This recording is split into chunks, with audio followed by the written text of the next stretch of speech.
మీ business ఏదైనా మీ ఊర్లో promotion చేయాలంటే అది సుమన్ టీవీతోనే సాధ్యం. ఇప్పుడే సంప్రదించండి. Welcome to Suman TV. ప్రస్తుతం మనం మహబూబాబాద్ జిల్లాలో ఉన్నాము. ప్రస్తుతం మనతో పాటు ఉన్నారు ఆదివాసీ హక్కుల పోరాట సమితి తుడిందప రాష్ట్ర అధ్యక్షులైన వట్టం ఉపేంద్ర గారు ఉన్నారు. గత నెలలో ఒక పెద్ద ఎత్తున ఆదివాసులకి ఇక్కడ మహబూబాబాద్ పార్లమెంట్ యొక్క నియోజకవర్గంలో మాకు టికెట్లు ఇవ్వాలంటూ ఆదివాసీ తరపు నుంచి పెద్ద గొంతుక ఇచ్చారు. అసలు ఆదివాసులకు ఎందుకు టికెట్లు ఇవ్వలేదు, అసలు ఇచ్చారా లేదా, దాని గురించి ఒకసారి వాళ్ళని అడిగి మాట్లాడదాం. సార్ నమస్కారం. నమస్తే సార్, ఏమైంది? మీరు ఒక గత నెలలో మీరు ఒక మీటింగ్ పెట్టేసి ఆదివాసులు టికెట్ ఇవ్వాలి అనే ఒక పెద్ద గొంతుక వినిపించారు. ఎందుకు మీ ఆదివాసీలకు ఇక్కడ మహబూబాబాద్ పార్లమెంట్ యొక్క నియోజకవర్గంలో ఎందుకు ఇవ్వలేదు మీకు టికెట్? ఓకే. మహబూబాబాద్ పార్లమెంటు ఆవిర్భవించినప్పటి నుంచి ఆదివాసులకి ఇంతవరకు కూడా టికెట్ ఇవ్వలేదు. మహబూబాబాద్ పార్లమెంట్లో ఓన్లీ ఒక లంబాడి సామాజిక వర్గానికి మాత్రమే, ఇది ఎస్టీ రిజర్వ్డ్ అయినప్పుడు నుంచి లంబాడి సామాజిక వర్గానికి మాత్రమే Congress party, BRS party, BJP party టికెట్లు ఇవ్వడం జరుగుతుంది. ఈసారి అన్ని పార్టీలకు కూడా అప్పీల్ చేయడం జరిగింది. మహబూబాబాద్ పార్లమెంట్లో దాదాపు 15 లక్షల ఓట్లకు పైన పైచిలుకు ఓటర్స్ ఉన్నారు. దాంట్లో ఆదివాసులు 4 లక్షల పైన ఓటర్స్ ఉన్నారు. లంబాడి సామాజిక వర్గం వాళ్ళు 3 లక్షల ఓటర్స్ ఉన్నారు. కాబట్టి తప్పనిసరిగా ఈసారి అన్ని పార్టీలు కూడా ఆదివాసీ సామాజిక వర్గానికి చెందిన వాళ్ళకి, మీ పార్టీల వాళ్ళకి టికెట్ ఇవ్వాలని చెప్పేసి కూడా డిమాండ్ చేయడం జరిగింది. కానీ కాంగ్రెస్ పార్టీ కావచ్చు, బీజేపీ పార్టీ కావచ్చు, బీఆర్ఎస్ పార్టీ కావచ్చు, ఓన్లీ లంబాడి సామాజిక వర్గ అభ్యర్థులకు మాత్రమే మహబూబాబాద్ పార్లమెంట్ టికెట్ కేటాయించడం జరిగింది. ఆదివాసీ సామాజిక వర్గానికి టికెట్ కేటాయించలేదు. కాబట్టి ఆదివాసీలందరూ ముక్త కంఠంతో పార్టీలను కూడా వ్యతిరేకించడం జరుగుతుంది. అయితే ఇప్పుడు మీరు కూడా ఈ ఎస్టీ సామాజిక వర్గానికి చెందినవారు. మహబూబాబాద్ అంటేనే ఎస్టీ పార్లమెంటు నియోజకవర్గము. మిమ్మల్ని ఎందుకు నెగ్లెక్ట్ చేస్తున్నారు ప్రభుత్వం అనవచ్చా? ఓకే. అయితే మహబూబాబాద్ పార్లమెంటు ఏర్పడక ముందు భద్రాచలం పార్లమెంట్ ఉండేది. భద్రాచలం పార్లమెంట్లో అది ఖమ్మం జిల్లా ప్లస్ విశాఖపట్నం, తూర్పుగోదావరి, పశ్చిమ గోదావరి నియోజకవర్గాలను కలుపుకొని ఎస్టీ నియోజకవర్గం పార్లమెంట్ ఉండేది. అప్పుడు అక్కడ కొండరెడ్లు ఎంపిక చేయడం జరిగింది, కోయ సామాజిక వర్గం ఎంపిక చేయడం జరిగింది, ఎరకల సామాజిక వర్గం ఎంపిక చేయడం జరిగింది, డోలి సామాజిక వర్గం కూడా ఎంపిక అక్కడ మన భద్రాచలం పార్లమెంట్లో ఎంపిక చేయడం జరిగింది. సామాజిక న్యాయం జరిగింది. కానీ ఎప్పుడైతే మహబూబాబాద్ పార్లమెంటుకి విభజనలో ఎప్పుడైతే మార్చబడిందో అప్పటి నుంచి ఒకే లంబాడి సామాజిక వర్గానికి మాత్రమే అన్ని పార్టీలు కట్టబెడుతున్నాయి. కాబట్టి ఈసారి సీరియస్గా ఆదివాసీలందరూ ఆదివాసీ అభ్యర్థిని నిలబెట్టి గెలిపించుకోవడం కోసం మేము ప్రయత్నం చేస్తున్నాం. ఈ పార్టీలు ఓన్లీ బూర్జో పార్టీలు కాబట్టి బీఆర్ఎస్, కాంగ్రెస్, బీజేపీ వీళ్ళంతా కూడా ఆదివాసీలు నీతి నిజాయితీగా ఉంటారు, వాళ్ళ దగ్గర డబ్బు లేదని చెప్పేసి ఒక శాఖతోటి మొత్తం కూడా డబ్బు ఉన్న వాళ్ళ కోసం, పెట్టుబడిదారుల కోసం, వ్యాపారుల కోసం, లేకపోతే ఇట్లా ఎవరైతే దోపిడీ వర్గానికి సంబంధించిన వాళ్ళు వాళ్ళ కోసం మేము ప్రయత్నం చేస్తున్నాం తప్ప నీతి నిజాయితీగా ప్రజల కోసం పనిచేసే ఆదివాసీ సామాజిక వర్గానికి టికెట్ ఇవ్వట్లేదని చెప్పేసి మాకు అర్థమైంది. ఇప్పుడు మీరు ఈ మహబూబాబాద్ పార్లమెంట్ నుంచి స్వతంత్ర అభ్యర్థులుగా నిలబడుతున్నారా మీ ఆదివాసీలు? మహబూబాబాద్ పార్లమెంట్లో స్వతంత్ర అభ్యర్థిగా అన్ని ఆదివాసీ సంఘాలు కలిసి నిలబెట్టడం జరుగుతుంది. అందులో ఆదివాసీ హక్కుల పోరాట సమితి తుడుందెబ్బ, గోండువాన సంక్షేమ పరిషత్, ఆదివాసీ సంక్షేమ పరిషత్, ఆదివాసీ సేన, గిరిజన అభ్యుదయ సంఘం, ఆదివాసీ పొలిటికల్ జేఏసీ, ఆదివాసీ జేఏసీ, మొత్తం కూడా ఆదివాసీ ఉద్యోగులు కానీ, విద్యార్థులు కానీ, ప్రజలు కానీ, మహిళా సంఘాలు కూడా అందరినీ కూడా మేము సంప్రదించడం జరిగింది. కాబట్టి తప్పనిసరిగా మహబూబాబాద్ పార్లమెంట్లో ఆదివాసీ అభ్యర్థిని నిలబెట్టి గెలిపించుకోవాలని చెప్పేసి మేము తీర్మానం కూడా చేసుకోవడం జరిగింది. మీ అభ్యర్థి నిలబెట్టడం కూడా జరుగుతుంది. అంటే స్వతంత్ర అభ్యర్థులు ఎవరైనా మీ మద్దతు అంటే వాళ్ళకే అని మీరు అంటున్నారు. అలా మీ ఆదివాసీ ప్రజలలో అలాంటి ఐక్యత ఉందంటారా? ఆదివాసీ ప్రజల్లో ఐక్యత ఉంది. మేమే అభ్యర్థిని ప్రకటిస్తున్నాం.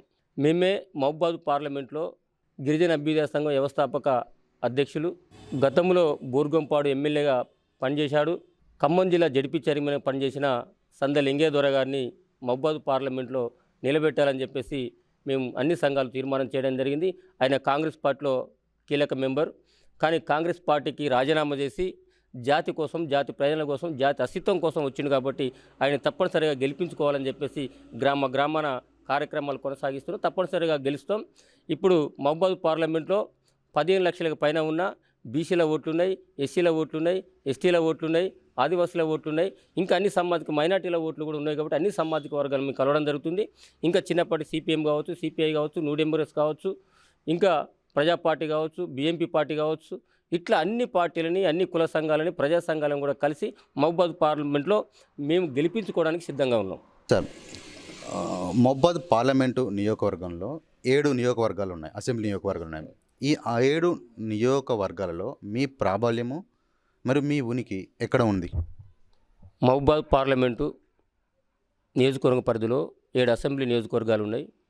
భద్రాచలం, పినపాక, ములుగు, ఇల్లెందు, నర్సంపేట, డోర్నకల్, మహబూబాద్.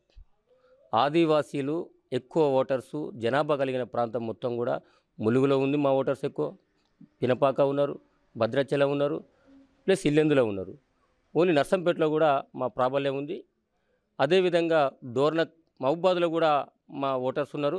ఓన్లీ డోర్నకల్, మహబూబాద్లో మాత్రమే మెజార్టీగా లంబాడి సామాజిక వర్గానికి సంబంధించిన ఓటర్స్ ఉన్నారు కాబట్టి ఉన్నారు.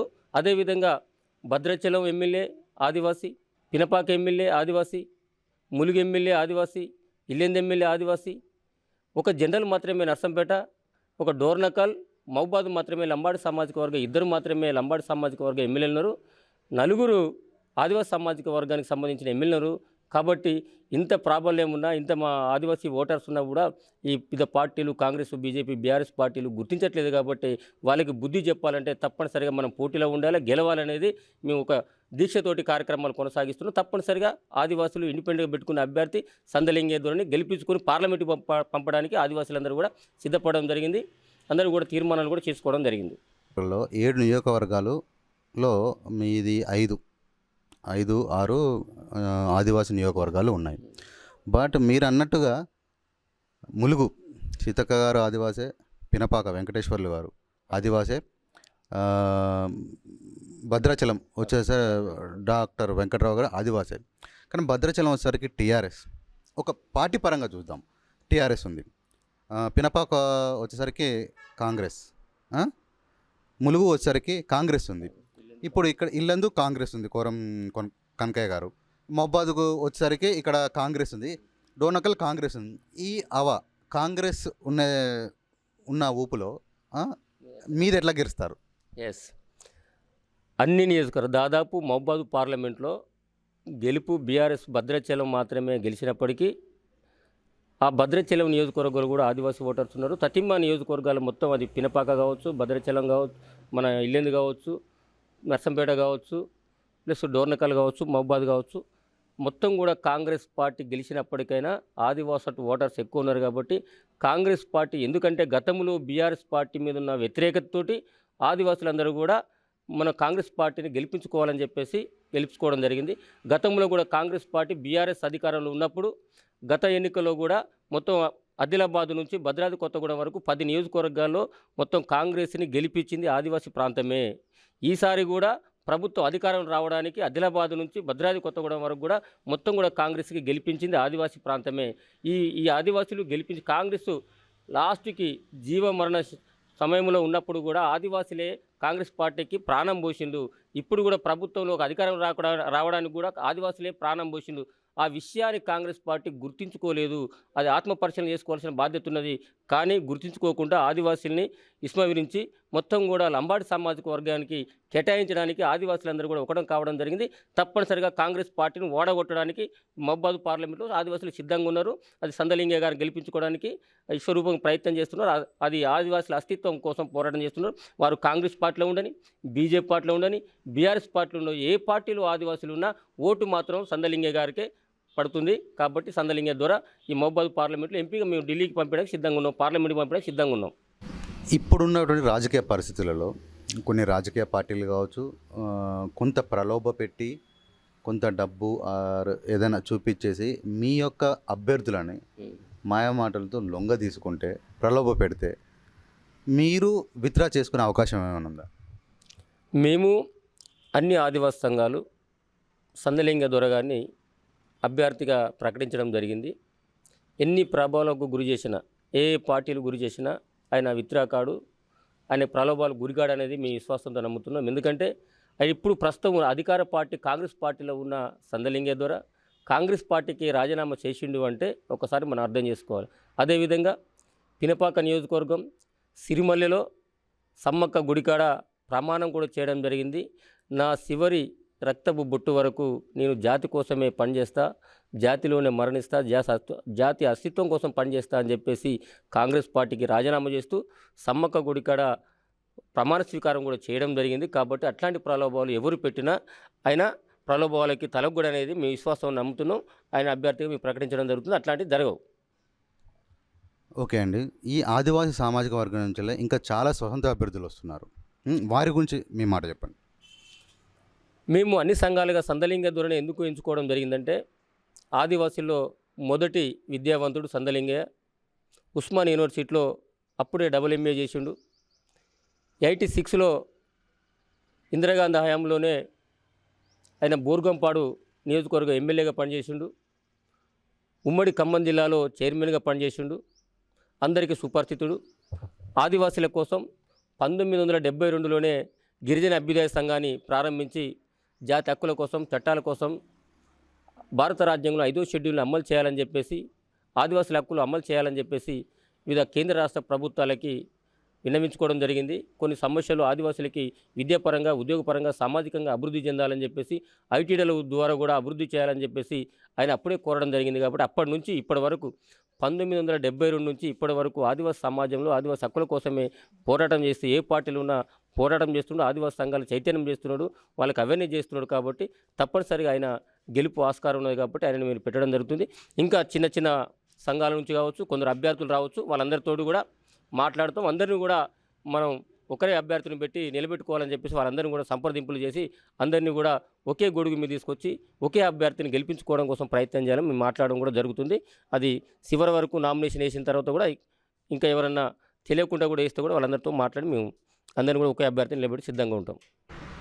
ఎన్ని ప్రలోభాలకు లొగ్గకుండా మా అస్తిత్వాన్ని నిలబెట్టుకుంటాం అంటున్న ఆదివాసీలు